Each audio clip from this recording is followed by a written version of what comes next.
noite a todos.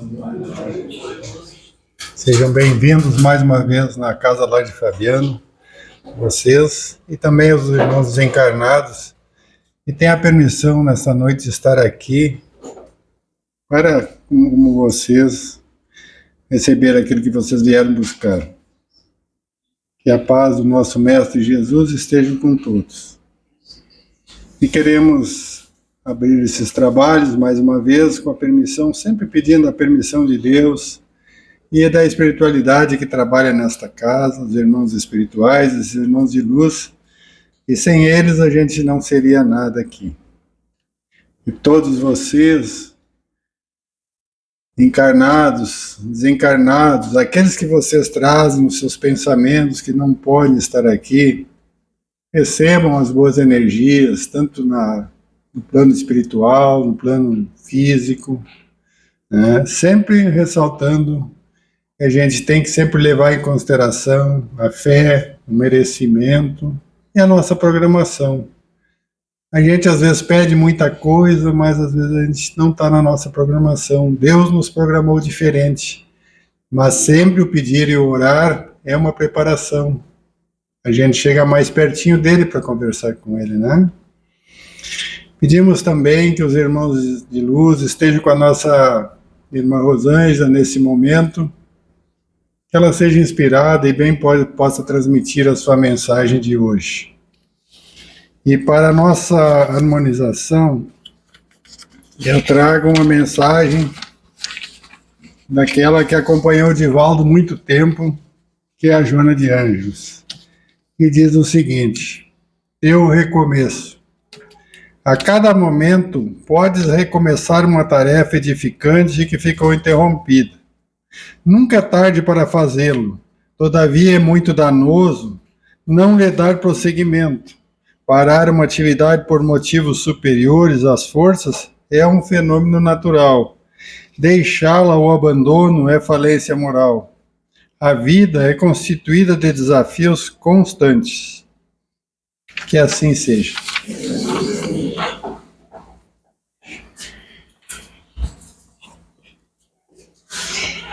É uma baixo-falante.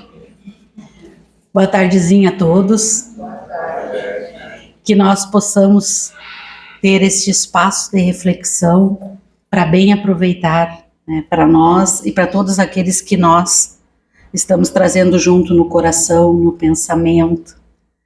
E eu sei que eu sou repetitiva, mas para hoje eu trouxe um tema, esse meu bloquinho de notas, que eu trabalho bastante com ele, mas como eu acredito ser muito importante para mim ouvir, que quem primeiro ouve sou eu, então eu trouxe para a gente refletir, tá? Nós sempre ouvimos falar, toda vez que a gente pisa numa casa espírita, mas hoje, mais amanhã, a gente ouve a fadada frase reforma íntima, né? É preciso fazer a reforma íntima, é preciso fazer a reforma íntima.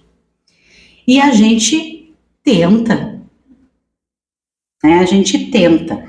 Alguns desistem por A, B, C motivos. Mas a gente tenta fazer a nossa reforma. Só que a gente precisa se estruturar para essa reforma. Se nós fôssemos fazer uma analogia, né, numa reforma numa casa, por exemplo, a gente pode sair quebrando parede, abrindo janela, abrindo porta, e de repente lá pelas tantas a gente se dá conta que abriu buraco demais. Porque a gente não planejou, não se estruturou, não buscou o conhecimento necessário. Assim também é com a reforma íntima. E todas as casas espíritas oferecem a oportunidade de a gente buscar esse conhecimento. Agora, em março, nós iniciamos o nosso grupo de estudos, se Deus quiser, né, às quintas-feiras, 7h30, né, a gente faz 1 hora de estudo. Então, é uma oportunidade para a gente buscar o entendimento e saber por onde começar.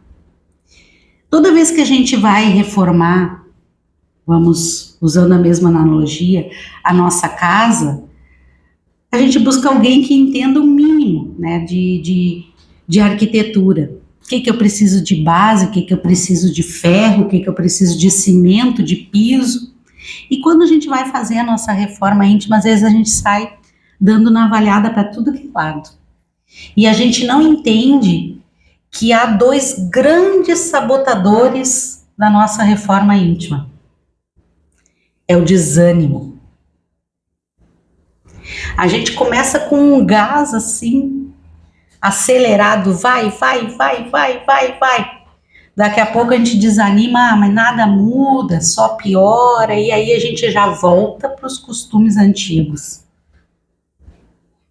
Então, o desânimo é um grande sabotador da nossa mudança, da nossa reforma, do nosso crescimento espiritual. E a gente usa frases como: se vocês não usam, eu já usei. Estou evitando de todas as formas usá-las novamente. Ah, mas todo mundo faz assim. Mas eu faço e nada dá certo. E continua a mesma coisa. Aí eu às vezes tenho uma ilusão de que quando eu começar a tentar me melhorar, as coisas vão ficar tudo certinhas nos seus lugares, como se fosse a casa, voltando para a analogia, que eu nunca mais precisasse tirar o pó, nem varrer, nem limpar vidro. Fez a reforma, tá pronto. Não é assim com a casa. Não é assim com a nossa busca de melhorar. Então, o desânimo é um grande sabotador. E eu gostaria que, não precisa levantar o dedo, mas mentalmente levante o dedo. Quem é que já não desanimou aí? Em qualquer empreitada. Agora eu olhei para a Júlia e me lembrei uma coisa que nós temos em comum. Às vezes a gente começa um crochê ou um tricô, né? Eu só faço para criança já pelo tamanho, mas aí lá pelas tantas a gente desanima. Não sei se já aconteceu com vocês, comigo já. Larga numa sacola e fica guardado lá. Assim também é com a nossa reforma. A gente busca entender o que a gente precisa melhorar. Busca entender como é que eu posso melhorar. Mas aí eu vou ter que deixar de ir no boteco, porque a tentação lá é grande.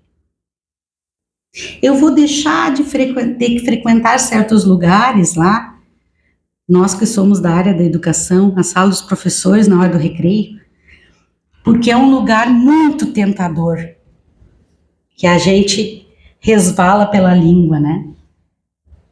E se tu não entra na onda, tu é escanteada. Aí lá pelas tantas, tá sozinho no cantinho tomando teu cafezinho, porque tu não fala mal de ninguém, tu não reclama da direção, tu não desce o sarrafo no governo. Então, o que tu tá fazendo ali? Então, a gente desanima. E a gente faz as nossas escolhas.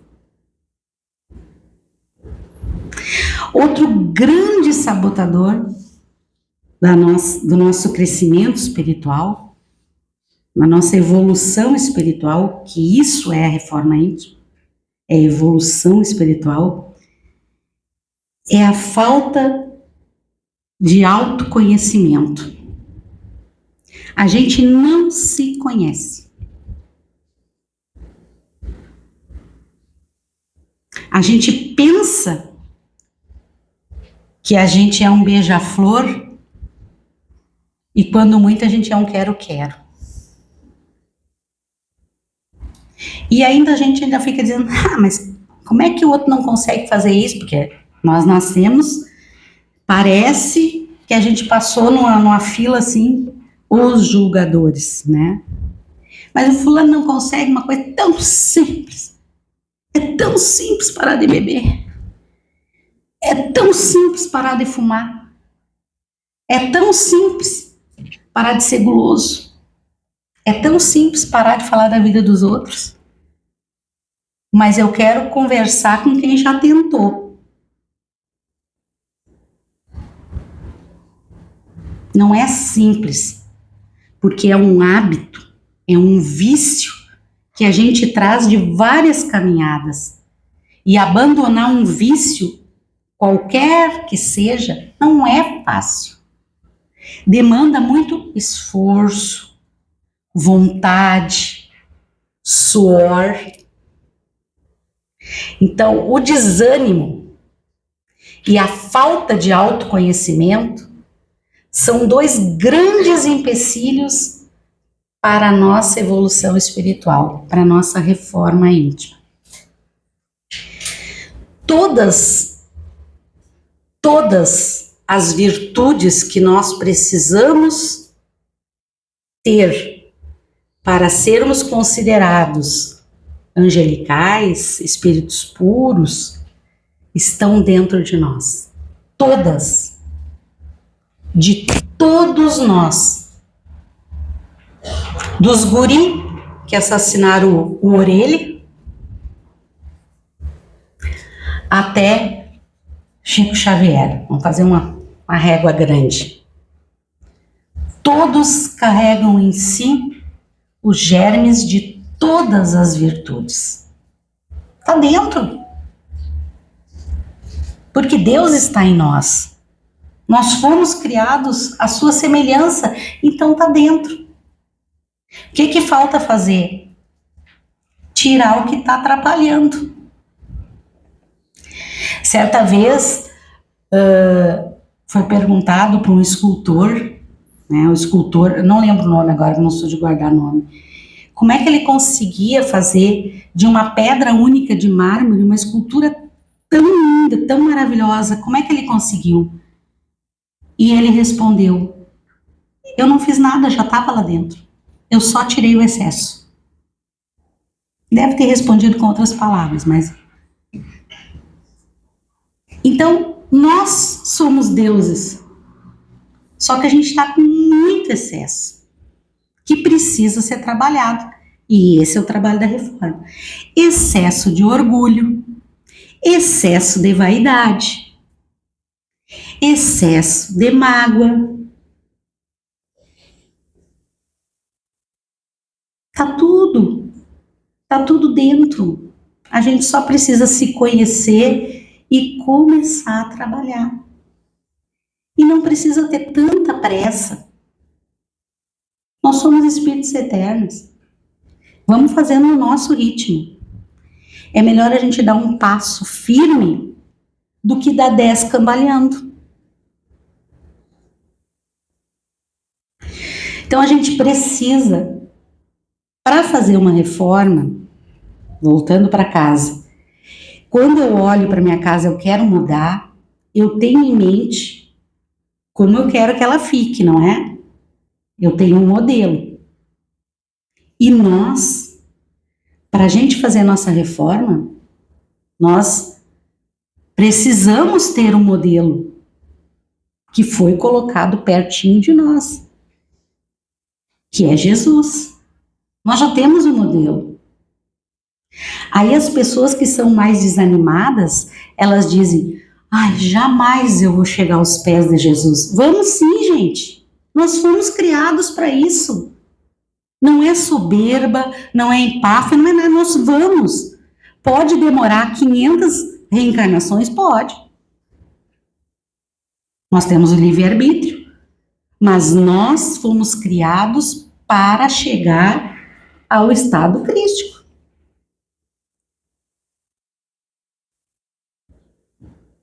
Então, nós precisamos estudar esse modelo. E é isso que a doutrina nos traz. Oportunidade de estudar o modelo. Não só com o olhar da parte religiosa, mas com o olhar de homem, com o olhar de irmão, de filho, de companheiro, que respeitou aqueles que ele escolheu.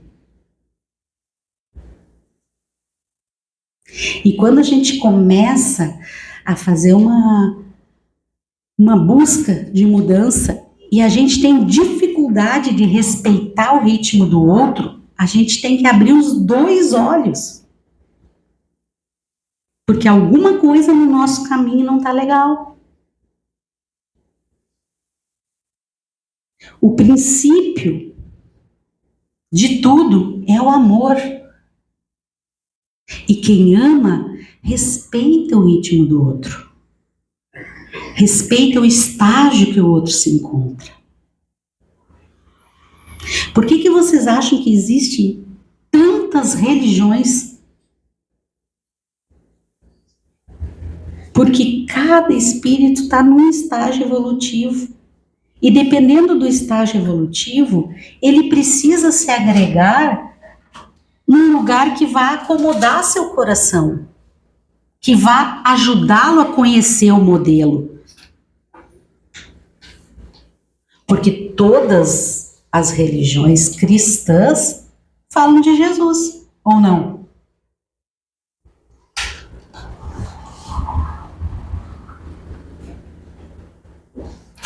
E todas as religiões cristãs dizem que ele foi um homem bom, que ele era pacífico.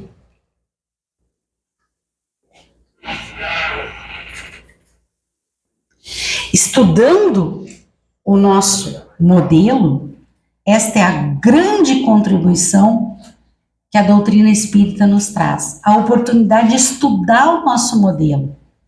E a gente ainda diz aqui dentro da casa espírita, né, o pessoal que está no estudo sabe, Jesus é nosso modelo e guia.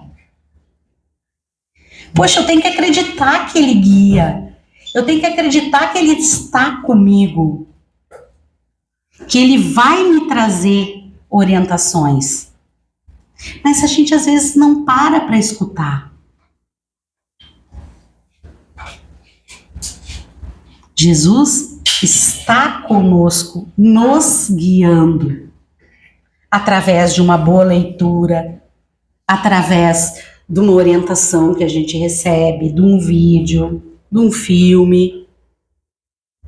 De várias maneiras, a orientação nos chega. E nós precisamos entender, como eu falei antes, se todos nós já trazemos dentro de nós os germes das virtudes, agora a gente vai fazer uma analogia com o agricultor. O que o agricultor faz todo ano? Ele semeia, não semeia? Ele semeia e tem fé que vai chover na hora certa, que vai fazer o calor adequado. Ele bota fé. Porque aqueles que não têm fé já largaram a agricultura. Já estão plantando outras coisas ou fazendo outras atividades. E às vezes a gente ainda ousa pensar que teimoso esse pessoal que fica todo ano plantando e perdendo a lavoura. Poxa, se não tivesse esses teimosos com fé, o que nós vamos comer? Porque a gente está que nem a criança que acha que o leite vem na caixinha, não sabe que tem que ter a vaquinha, que tem que ordenhar, que tem que acordar de madrugada, que tem que pasteurizar, que tem que transportar, e que a gente paga quase R$4 o litro, e o produtor lá recebe 50 centavos, R$1. Espírita não é ingênuo. A gente tem que entender as coisas, entender os processos. Então, nós precisamos ser como agricultor, ter fé. Ter fé que eu ainda não sou paciente, mas eu vou ser, porque a paciência está em mim. Eu só preciso tirar os excessos. Aquela mania de querer sempre ter a razão, falar primeiro, falar mais alto, querer que as pessoas adivinhem o que eu estou pensando, o que eu estou querendo. As crianças não dizem assim, mas tu nem falou, mãe, o que tu queria? Tu quer que eu adivinhe? Eu já fui e tenho criança, de tudo que é idade perto. Então, se eu quero ser paciente, eu tenho que ver o que eu preciso fazer para que essa paciência aflore em mim. Então, todas as virtudes podem germinar em nós. Nós precisamos tentar lutar contra o desânimo, buscar se conhecer, saber como é que eu estou, o que eu tenho que tirar dali para que apareça o que eu quero, né? Estudar o meu modelo, que é Jesus, aceitar que ele me guie, ou seja, dar as mãos para Jesus em todos os momentos. Senhor, me acompanhe. Hoje mais um dia, que eu possa passar por esse dia nas tuas mãos. De noite, Senhor, obrigado. Venci mais um, que eu tenha uma noite tranquila. Oração como forma de se aproximar do nosso guia, do nosso modelo. Então, enquanto nós aguardamos o passe, vamos fazendo a nossa reflexão de ver o que eu preciso, o que eu posso fazer primeiro. Quem é muito desanimado, a primeira coisa é show de desânimo. É isso que a gente precisa. E quem ainda não sabe muito bem quem é, como é que vai reagir numa fechada no trânsito, uma fofoquinha da vizinha. Então, começa a se buscar, a se conhecer. E vamos colocar sempre o nosso mestre em frente. Que ele realmente seja o guia da nossa jornada. Que assim seja.